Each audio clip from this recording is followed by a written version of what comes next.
देखो मैं ये नहीं कहूँगा कि फिजिक्स में तुम 0 से स्टार्ट करके 140 से लेकर 150 प्लस मार्क्स ला सकते हो नीट 2025 एग्जाम में, वो भी नेक्स्ट 75 डेज प्रिपरेशन करके, ये मैं नहीं कहूँगा। लेकिन 0 से स्टार्ट करके 120 से लेकर 130 प्लस पॉसिबल है। लेकिन प्रॉब्लम क्या है कि तुम फिजिक्स में बहुत ज़्यादा वीक हो, फिजिक्स से डर लगता है, कॉन्सेप्ट अगर क्लियर होता भी है तो क्वेश्चन सॉल्व नहीं हो पाते हैं। अब इसका अप्रोच क्या रहना चाहिए ताकि तुम सारे प्रॉब्लम फेस करने के बाद भी इतने मार्क्स एटलीस्ट ला सको? तो चलो इस वीडियो में बताता हूँ। देखो सबसे पहले फाउंडेशन बिल्ड करना बहुत ज़्यादा जरूरी है। देखो अब तक तुम फिजिक्स अगर अच्छे से नहीं कर रहे हो, मतलब तुम फिजिक्स से डरते हो, फिजिक्स तुम्हारे सर के ऊपर से आता है, समझ नहीं आता है, राइट? तो सबसे पहले तो तुमको अपना फिजिक्स का डर भगाना है कि ये मत सोचो कि फिजिक्स टफ है, तुमको डर लगता है, होता नहीं है, फिजिक्स पढ़ते पढ़ते बोर हो जाते हो। ये सब कुछ पहले माइंड से हटाओ, तभी तुम फिजिक्स के साथ अच्छे से एडजस्ट हो पाओगे। फिजिक्स टफ नहीं है, बस करेक्ट वे से समझना जरूरी है। तो करेक्ट अप्रोच इसका क्या रहेगा? पहले तो तुमको अपना माइंडसेट बनाना है कि फिजिक्स टफ नहीं है, ये सोचना है, और उसी के साथ जब भी फिजिक्स पढ़ोगे फिजिक्स वाला माइंडसेट लेके पढ़ना है। हमेशा तुम्हारा माइंड ओपन होना चाहिए हर एक चीज समझने के लिए, हर एक पॉइंट को तुमको क्वेश्चंस आना चाहिए कि ये क्यों हो रहा है, वो क्यों हो रहा है, तभी तुम फिजिक्स के साथ प्रॉपर एडजस्ट हो पाओगे। अब इसके लिए सबसे पहला जरूरी क्या है कि तुम फिजिक्स के बेसिक्स वाले चैप्टर्स वो अच्छे से क्लियर कर लो। अगर तुम बेसिक्स मैथ एंड वेक्टर अच्छे से कर चुके हो पहले भी, फिर भी दोबारा से अच्छे से क्लियर करो, हर एक पॉइंट को अच्छे से क्लियर करो, चाहे जितना भी टाइम लगे, बस इसमें तुम थोड़ा बहुत टाइम दो पहले। उसके बाद काइनेमेटिक्स में यानी कि motion in straight line, motion in play, ये 2 चैप्टर अच्छे से समझना जरूरी है। ये चारों चैप्टर अगर अच्छे से समझ गए, साथ ही साथ लॉज ऑफ मोशन अच्छे से अगर समझ गए, तो बाकी चैप्टर्स समझने में उतना इशू नहीं होगा। थोड़ी बहुत प्रॉब्लम्स आएंगे बट तुम एडजस्ट हो जाओगे। ये 4 चैप्टर में तुमको अपना हर एक पॉइंट अच्छे से मजबूत करना है। उसी के साथ रिसोर्सेज की अगर मैं बात करूँ तो रिसोर्सेज में तुमको अभी कोई भी बैच अगर तुमने ज्वाइन नहीं कर रखा है तो कर सकते हो। तुम फिजिक्स वाला को कोई भी बैच पहले से ज्वाइन कर रखे होगे, अगर नहीं किया तो कर लो, वहाँ से तुमको सारे बैचेस का एक्सेस तो फ्री ऑफ कॉस्ट मिल ही जाता है। तो यहाँ पे 6.0 से तुम बेसिक्स वाले चैप्टर्स देखना स्टार्ट करोगे, फिर क्रैश कोर्स में शिफ्ट करोगे, फिर वन शॉट के थ्रू पढ़ना स्टार्ट करोगे।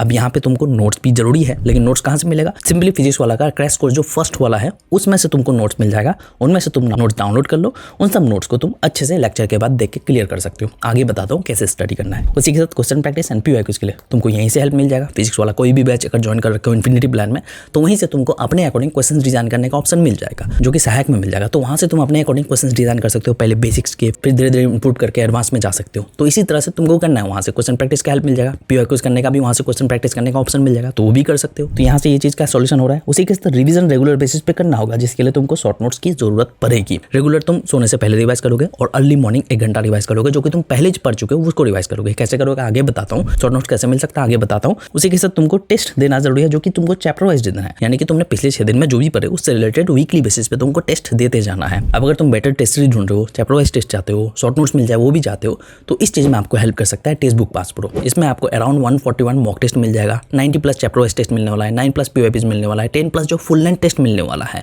और इनिशियल 11 टेस्ट अभी आप फ्री ऑफ कॉस्ट अटेम्प्ट करके देख सकते हो कि किस लेवल के क्वेश्चंस ये प्रोवाइड करते हैं। साथ ही साथ तीनों सब्जेक्ट से रिलेटेड क्विक रिवीजन के लिए आपको जो है नोट्स मिल जाएगा, जिसमें आपको जो इंपॉर्टेंट कॉन्सेप्ट्स एंड फॉर्मूलाज मिल जाएगा, जिससे आप रेगुलर बेसिस पे रिवाइज कर सकते हो। शॉर्ट नोट्स का टेंशन खत्म। उसी के साथ जो हर एक टेस्ट का आपको जो डिटेल एनालिसिस क्या मिल जाएगा, जिससे अपने मिस्टेक्स पे काम करके इंप्रूव कर पाओगे। हर एक क्वेश्चन का डिटेल सॉल्यूशन तो मिलेगा ही। उसी के साथ हर एक टेस्ट को जितनी बार चाहो उतनी बार अटेम्प्ट कर सकते हो। और अगर इस टेस्ट सीरीज को अभी ज्वाइन करना चाहते हो तो आप सिर्फ 719 रुपीज में 6 मंथ्स की वैलिडिटी के साथ अभी ज्वाइन कर सकते हो। और उसी के साथ अगर आप मेरा कूपन कोड ARS यूज करोगे तो आपको जो एक्स्ट्रा 10% डिस्काउंट मिल जाएगा, जिससे ये टेस्ट सीरीज काफी चीपेस्ट प्राइस में मिल रहा है, इतना फैसिलिटीज के साथ। तो अगर आप अभी बेटर टेस्ट सीरीज ढूंढ रहे हो, शॉर्ट नोट ढूंढ रहे हो, तो इस टेस्ट सीरीज को ज्वाइन कर सकते हो। लिंक मैं आपको डिस्क्रिप्शन में प्रोवाइड कर दूंगा प्री अप्लाइड कूपन के साथ, जाके जरूर चेकआउट करना अगर आपने कोई भी टेस्ट सीरीज ज्वाइन नहीं कर रखा है। तो चलो वीडियो में आगे बढ़ते हैं। अभी तुमको एक्चुअली में करना क्या है, अगर तुम 0 में हो, फिजिक्स तुमको समझ नहीं आता, कुछ चैप्टर्स क्लियर कर रखे हो लेकिन फिर भी अच्छे से क्लियर नहीं होते, क्वेश्चन सॉल्व नहीं होते, तो तुम्हें अभी पहले नेक्स्ट 7 डेज तक फिजिक्स के साथ एडजस्ट होना है। यानी कि नेक्स्ट 7 डेज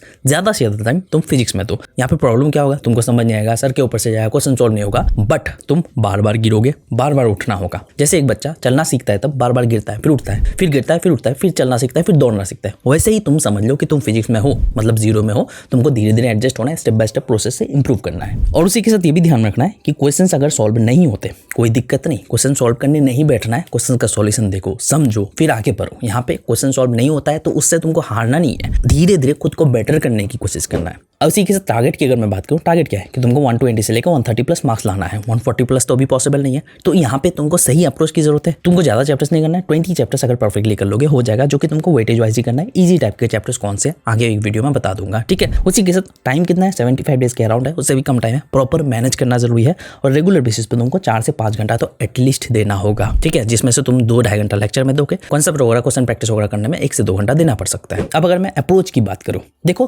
पहले तो तुम 6.0 से बेसिक्स के लिए स्टार्ट करोगे। बेसिक्स के 4 चैप्टर जो कि तुम नेक्स्ट 7 डेज में आराम से कंप्लीट कर सकते हो, क्योंकि तुमने हो सकता है कि पहले कंप्लीट कर रखा होगा, 1 से 2 चैप्टर तो पढ़ ही रखा होगा, तो यहाँ पे उतना टाइम नहीं लगना चाहिए। उसके बाद one shot plus detail lectures दोनों को कंबाइन करके पढ़ सकते हो। कैसे? जैसे कि तुम कोई नया चैप्टर पढ़ना स्टार्ट किया तो सिंपली करोगे क्या, उस चैप्टर का 1 घंटा लेक्चर जो आप डिटेल लेक्चर से देखोगे। 1 घंटा इनिशियल तुमने फाउंडेशन बिल्ड कर लिया उस चैप्टर का, फिर उसके बाद जो वन शॉट में सिट कर जाओगे, यानी कि उसके बाद वन शॉट के थ्रू देखना स्टार्ट करोगे। लेकिन वन शॉट के थ्रू देखते वक्त कुछ ना कुछ तो डाउट होगा ही। अब जो भी डाउट होगा उसको कॉपी में लिखना है।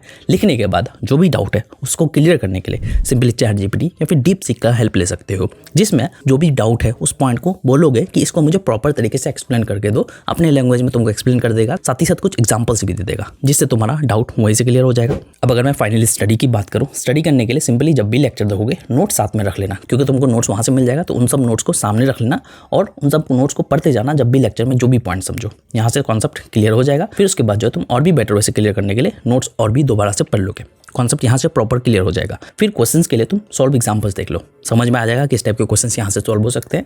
फिर जो है तुम क्वेश्चन प्रैक्टिस एंड PYQs करोगे। अब यहाँ पे ये प्रॉब्लम हो सकता है कि तुम क्वेश्चन सॉल्व ना कर पाओ, तो क्वेश्चन अगर सॉल्व नहीं होता है उसमें टाइम वेस्ट नहीं करना है, उसका सॉल्यूशन देख के समझना है, अच्छे से समझना है। एक्सप्लेनेशन अगर समझ में आ जाता है ठीक है, अगर नहीं आता है उस क्वेश्चन से रिलेटेड टॉपिक को जाके दोबारा से क्लियर कर लो। अगर समझ में आ गया तो उसी क्वेश्चन को ना 1 से 2 दिन बाद दोबारा से प्रैक्टिस जरूर कर लेना। यानी कि जो क्वेश्चन तुमने सॉल्व नहीं कर पाया, अगर 2 दिन बाद तुम उसको सॉल्व कर पा रहे हो, मतलब तुम्हारा वो क्लियर हो गया, क्वेश्चन आएगा तो आराम से सॉल्व कर सकते हो। अब ये सब कुछ करने के बाद रेगुलर बेसिस पे तुमको सोने से पहले रिवाइज तो करना ही है, जो कि शॉर्ट नोट्स के थ्रू कर सकते हो सोने से पहले, आज जो पढ़े। बट अर्ली मॉर्निंग भी रिवाइज करना है। बट अर्ली मॉर्निंग में रिवाइज क्या करना है, इंपॉर्टेंट पॉइंट्स रिवाइज करोगे और क्वेश्चन प्रैक्टिस के थ्रू भी रिवाइज कर सकते हो। कैसे? जो क्वेश्चन सॉल्व नहीं हो रहा है उसका प्रॉपर एक्सप्लेनेशन देख के समझोगे और उस क्वेश्चन से रिलेटेड टॉपिक को जाके रिवाइज कर सकते हो। तो ये अप्रोच रहना है। बट ध्यान रखना है कि फिजिक्स को जब भी करने जाओ माइंडसेट तुम्हारा फिजिक्स वाला होना चाहिए और अपने माइंड से निकाल दो कि फिजिक्स टफ है, डर लगता है। अगर फिजिक्स का क्वेश्चन सॉल्व नहीं होता है तो एक शॉर्ट वीडियो मैंने बना रखा था, उस वीडियो का लिंक डिस्क्रिप्शन में दे दूंगा। अगर डिटेल वीडियो चाहते हो तो कमेंट सेक्शन में बोल सकते हो, ठीक है। तो बस मुझे आपको यही बतानी थी। नीट से रिलेटेड और वीडियोस मेरे चैनल पे मिल जाएगा, चेक आउट कर सकते हो। तो मिलते हैं नेक्स्ट वीडियो के साथ। Thank you.